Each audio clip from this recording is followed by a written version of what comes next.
This is one of the most exciting tools we've run across here in a long time.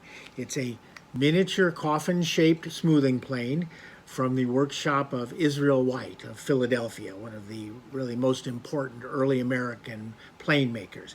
In fact, it is marked 1839, which is the year that White died at an untimely age, and which the decoration of it makes us think, and the fact that it's marked the year of his death, that it was made as a commemorative piece, possibly by his wife, who took over the workshop after his death, or by his nephew, Henry White, who was also one of the great early plane makers.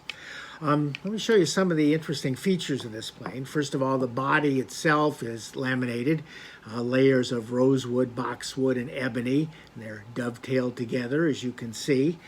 The wedge is also dovetailed together of rosewood and boxwood, and it's got this very elaborate dovetail joint here. I don't know if you can see it or not, but it's very decorative here. There's a lot of decoration on this plane. It's got both sterling silver and mother of pearl inlay. There's this heart-shaped inlay here. That's the one that's got the 1839 date on it. On the front, unfortunately, there's a missing inlay. You can see the depression where it originally was. It's in the shape of a plane, which was one of White's trademarks. On the wedge, you can see you've got the wooden plane inlaid in rosewood and silver, and underneath that you've got a heart-shaped inlay, which is layers of rosewood, mother of pearl, and silver in the center. On the toe, you've got another heart-shaped inlay, which is outlined in sterling silver. So it's very decorative, very nicely made, and as we said, may very well have been intended sort of as a memorial piece. Now, there are some condition issues. I've already pointed out to you the missing inlay here on the toe. In addition, it's missing its cutter.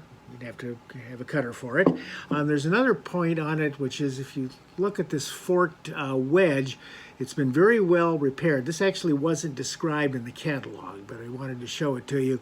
This piece here is broken off, and there's been a new piece of boxwood very carefully placed in here to replace it, so that it's almost invisible. But we wanted to show it to you. So again, for anyone who is interested in the early American plane makers, and White in particular, this is a truly unique piece and would make the centerpiece of any collection.